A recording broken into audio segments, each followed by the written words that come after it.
Well, like I said, the show's amazing. We had such a fun time with it last night. I mean, truly, like an incredible performance. Patty is a brand new character in the Stranger Things universe. How did you shape her identity in a story that's already so steeped in lore? Yeah, so I am a huge Stranger Things fan. I grew up watching the series, so I remembered when Max and Robin were introduced to the series and having those feelings of like, who are these people? Like, why are you coming into the show? Prove it. Yeah. And I knew that people who were going to come see our show, Stranger Things: The First Shadow, were going to have those feelings about Patty. So there was a lot of like self-imposed anxiety for me building the character because I wanted to live up to the expectation of Stranger Things fans. But Stephen Daldry, Justin Martin, and Kate Treefry really believed in me, our creatives. I had never stepped foot on a stage before. This is my Broadway debut. This is my theatrical debut. So they really gave me a lot of creative license, especially as a newer artist to the space, to be able to say, this is my opinion of Patty. This is what I believe the story should be. They did the story in the West End, and when they brought it over here, even way back in my audition, they were rewriting the script to kind of be tailor-made for who I was as an artist. And that's just a true gift. But as far as the creation of Patty, there was a lot of work done with who I was as an artist in conversation with Kate Treefry. For example, there used to be a scene where Patty has to go get Henry. He's been taken away, and she has to find him. The original scene was she finds Henry, the mind flayer has possessed him, and he begins to like verbally attack her, and she breaks down crying, and they have an emotional moment. Now, I had performed that scene in my audition. I had done it in rehearsals, and at some point, Stephen Daldry was like, wait, stop the press. Like, our girl can do this, but this isn't who Gabrielle is. Let's find Gabrielle through this moment.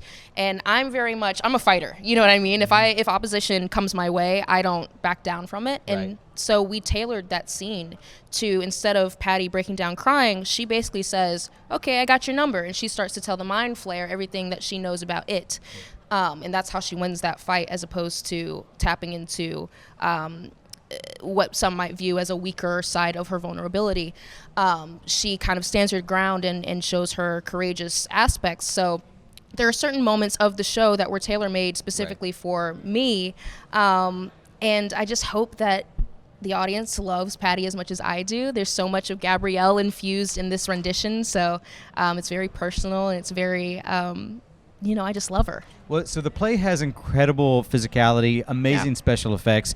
Is there any particular moment during the play that you are like still gives you chills no matter how many times you perform it? Or is there anything that you just absolutely dread, that you're just like, oh my God, it's this moment again. I do not want to do it again. Okay, so I'll give you a moment that's a little bit of both. Okay. So the infamous bathroom scene is one that took months to learn. I have great pride in that scene because it's extraordinarily difficult. Our illusions team has done a beautiful job of basically teleporting me from one side of the stage to another. But I will tell you.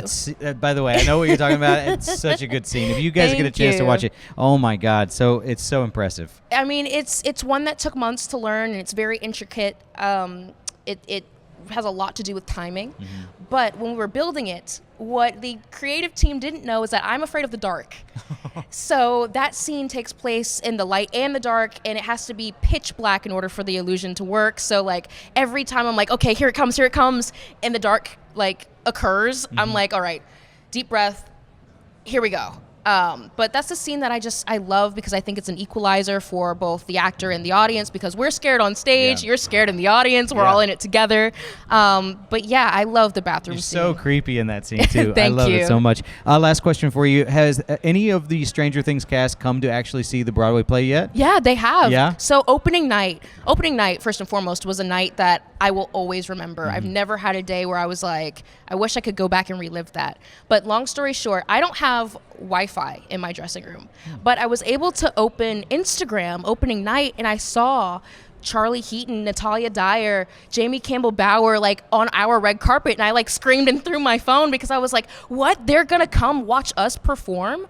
I grew up watching these people on TV. What do you mean they're gonna see me on stage now? That's crazy. But they've all been so welcoming and inviting. Gaten Matarazzo has been so sweet. Noah Schnapp has come to see our show twice.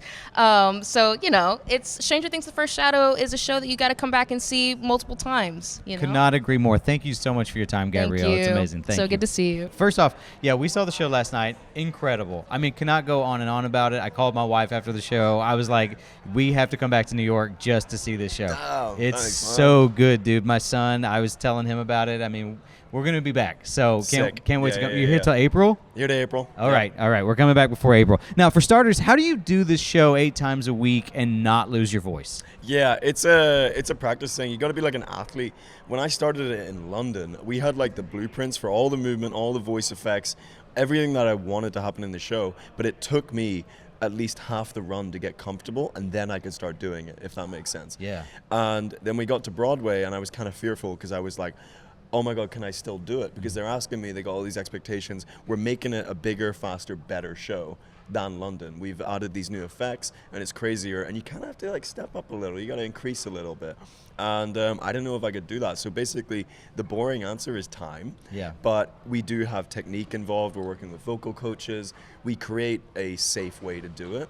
It still takes a toll. I'm sure. It still takes a toll. There's no way that it can't. No. Now, going from West End to Broadway, how do you feel like Henry has evolved the most in that transition? Wow, yeah. So I've got a better understanding of the character, I mean, obviously, but one of the things I struggled with in London was the vulnerability, being the good kid at the start, being charismatic, kind of funny, but like every attempt is like, he's like trying to get the girl and trying to be normal, and it's all, throwing it in the trash can and it just misses.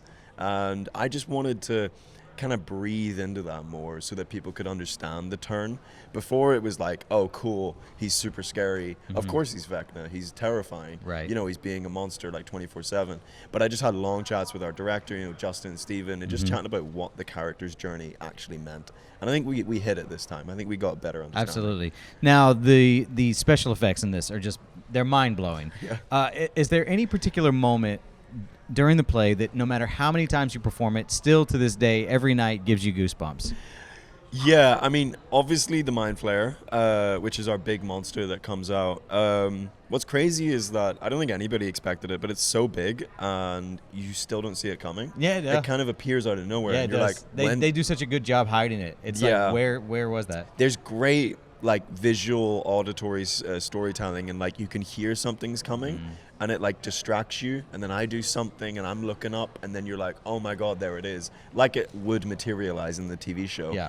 But hearing everybody's reactions on like the left and right side of the stage is where the legs come out. Yeah. And when people like, because they come really close, they come to like the edge of, like as far to the millimeter, so they just go like boom, and then the Mind Flayer is right above you and these people are like screaming, especially if there's kids there. Yeah. It's really fun. Now, the play's also got a ton of jump scares in it, so are there any moments that still catch you off guard from time to time where you're like, oh, because it's quite loud? Yeah, you build up a resilience to it and your body expects it. One of the jump scares that gets me in a way that's really funny is the Scary Patty jump scare with the opening of the face and people screaming, because in the blackouts that happens, and I'm just doing the blocking with Ayana, who's doing it, I can hear her laughing. She's not mic'd and my mic's not on, but I can hear her laughing at the screams through the mask. Yeah. And it makes me chuckle because we do the blackout scream and she goes, huh. I'm like, dude, come on. I'm like, it is funny though. Now, last question for you. Have you had a chance to talk with Jamie about playing Henry? Yeah. How's that go? He's came twice. Wow. So he came sort of like midway through London, which was great and really gave me the like strength and confidence to really push through with the run, because that was our initial chat of Henry and him going, hey, great job. We chatted. We both agreed on a lot of things, and he was really interested in the story of Henry and what I've done with the character. And then when he came to New York, he was just like, yeah, it's way better. I love the production. You guys have really stepped it up, and I still love it, and I'm still very proud of you. Dude, that's so awesome. Well, thank you so much for your time. I don't want to take any more of it, but I appreciate it. And yeah, the show's incredible. Cannot go on and on enough about it. Thank you. Thank you, dude. Like we were talking about, I saw the show last night. Cannot go on and on enough about it. You play a young Dr. Brenner in this, and you're appearing in Stranger Things Season 5. That's right. So I want to know, how did the opportunity to play two separate characters come about, and which came first?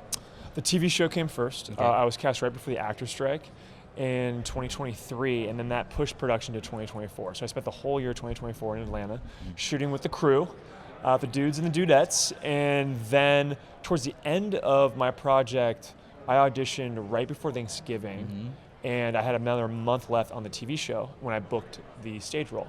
And the stage role, they were really trying hard not to have anyone in the TV show be in the play, so fans weren't confused or would kind of rewrite backstories or make connections that might not be there. Right. They were having trouble finding their young Dr. Brenner, and luckily I had the opportunity to audition, and I happened to be the same height as Matthew Modine and in the right age range. So sometimes opportunity meets luck, you know? Also, what better way to know that you killed an audition when you're like, they specifically don't want to hire anybody from the show, Yeah. and you came in and you're like, sorry, you're just going to have to. I am actually the best choice. Sometimes you got to kick the door down. Yeah. Now, Brenner's a really fascinating character. I mean, he's part mentor, part menace. You know, how did you find your own version of him without mimicking Matthew Modine? I thought, I go back to what's driving his scientific method, and it's this crazy collision of like neuroscience and physics, and our play goes into the backstory of where he came from himself and what might be driving or dragging him towards this, this theory and hypothesis and kind of end game working for the U.S. Department of Defense. So I basically tried to take a few elements from Matthew Modine, but I also tried to realize when we're our younger selves, I think being in conversation with that's pretty interesting. We can be very different people early in our career. And on the TV show, Dr. Brenner is so elegant and cocksure in Hawkins' laboratory. I wanted to play him a little bit more transgressively. Someone might be a little less in control of his emotions at times, and maybe at times in his experiments overreach in kind of in a naive way. A naivete and an aggression that maybe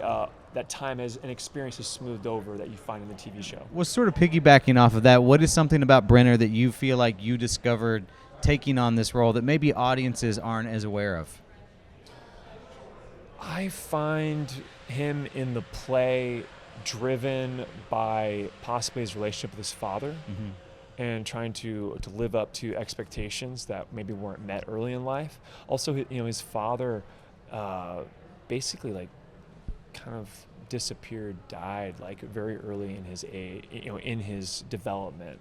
So I find whether he has a tortured past that he's working from. So I think what I have found from him is this real urgent emotional need to connect with the children, and connecting that with maybe a blind spot with what he's doing and experimenting and how he's using the children, but he also cares for the children. And that collision's kind of fascinating. Yeah. I now have the Duffer Brothers, them being involved gives the play a certain level of authenticity. So did you get any notes from them along the way at all? Stephen Daldry and Justin Martin, our directors, really took the helm with Kate Treefry. I would say Kate Treefry was the connective tissue between both projects because she wrote in the last 4 seasons of the TV show while she was writing this. And she was writing season 5 as she was writing the play. So there is some real dualities and echoes in the season 5 with the stage play. So definitely people should see both. Last question for you. As somebody doing a lot of performances, is there any particular moment during the play that still gives you goosebumps no matter how many times you perform it? I have a huge stunt where I may or may not go flying, and I always have a moment where after flight, I think this is a curious way to make a living. Yeah. And how lucky I am. Indeed. Yeah, it's super fun. Amazing. Well, thank you so much for your time. Like I said, show's awesome. You guys got to go check it out. Yeah, come check it out. So, Hopper's one of the most beloved characters on television. How did you approach playing a younger version without falling into imitation? Absolutely. I'm really glad that you said the without imitation, because I think what people forget about, particularly within a show setting who are big fans of the TV show, is that we're not going to historical Williamsburg in Virginia where we're watching reenactors kind of go through the life of Hawkins. We're actually adding to and celebrating the story that has been happening. So how do you find that balance of celebration while also adding to the thing that they already love? So for me, I've just found that you find 3 things that are sort of your core elements. The way I say Bob and Joyce being one of those, the way that I sort of hold myself and move about the space, the general attitude and perspective of the world. And those things are what I drive, and knowing that the passion and the love from the community will fill in all of those different sorts of things. So those 3 things were the only thing that you would say you took from David's performance? Absolutely. And that was it? Absolutely. And what's amazing is I go to the stage door and somebody's like, wow, the way that you rubbed your earlobe is just like David. And I said, and what's the beautiful thing is that's the inspiration moment, right? the text has been written with all of David in mind, but it's also been written with me in mind. And what that means is that we actually get to just live as the character rather than trying to do an impersonation, which would not do him or I justice. Now, have you been able to have a conversation with David Harbour about playing Hopper? Ooh, I wish. I look forward to that day. I mean, Marvel's kind of got him locked away, across the world. So we're hoping that he'll be able to come on out and have a good time. But, really, it's just a moment of celebration. He's given 10 years of his life to this character, and the fact that I get to help plant the seeds that he gets to see come to fruition in season 5 that we're all anxiously waiting for is just such a gift. Or maybe next you get to play Santa Claus. Let's see whatever happens, baby. Now, what's the biggest wow moment for you performing the show live? Oh my gosh, there's a lot of them. Well, look, there's a ton of. I mean, we won a special Tony for special effects for a reason. There was no competition there. It's things that are happening on this stage have never happened there before. So that's just straight out. I think one of my favorite moments in the show is something we call Scary Patty. There's a bathroom scene. It's a moment of potentially really cute young love, and it quickly shifts. And what's really amazing about it is people forget that we are a horror play. They forget that what they've seen on TV is now going to happen live in front of them, and there's no way out. And so when that moment happens, you can feel the audience go, because they know, oh no, it's too late. It's going to be scary, and I'm going to have to deal with it. And if people have that true terror moment, it's in that moment of the show, because it really shows you that they did not hold back, and they wanted to make sure that it was an addition to the world that you already know and love and are afraid of. Now, because the play takes place in 1959, what do you think this era reveals about who Hopper will eventually become? Ooh, I think where my heart connection to Hopper is, and where I think that we all connect to Hopper, is he's such a character of resistance to community. It is somebody who wants love, who desperately wants to feel that from a family sense, from a friend sense, from a job sense. He wants to solve the case. He wants to be there. He's the first one to raise his hand. He's the first one to jump into action, just to sacrifice himself for his community, and yet does not realize that he is just as valid a member of that community. And when we see him in high school, we see a loner attempting to really isolate himself. He's got an abusive relationship with his father. He does not want to be in this school, this town. And what he finds are two of his best friends helping him to realize that, love and community are the way forward. To be a little poetic. I mean, not to spoil anything, but at the end of the play, when, you finally are in the uniform and everything, it's a little sad knowing what he wanted to do. You know what I mean? Absolutely. And I think the thing is in many ways, we know the story of Joyce and Hopper, right? We've seen it play out in the TV show, but I think what the play does is it gives you a lot more context and a lot more depth to the intricacies that they're both going. I mean, Joyce Maldonado, played by Allison Jay, is so expertly done because she recognized that Joyce, as well as Hopper, is trying to get out, and the way that they connect is they know they can free each other. But they're just so close. They're just so close. They're so close. And the wonderful thing is we get to celebrate that in season 5, and it'll be really lovely to see that come to fruition. Sir, thank you so much for your time. Like I said, thanks to you, Matt. Amazing. Cheers. Yeah, thank you very much. Thanks, Matt. Yeah. Rock on.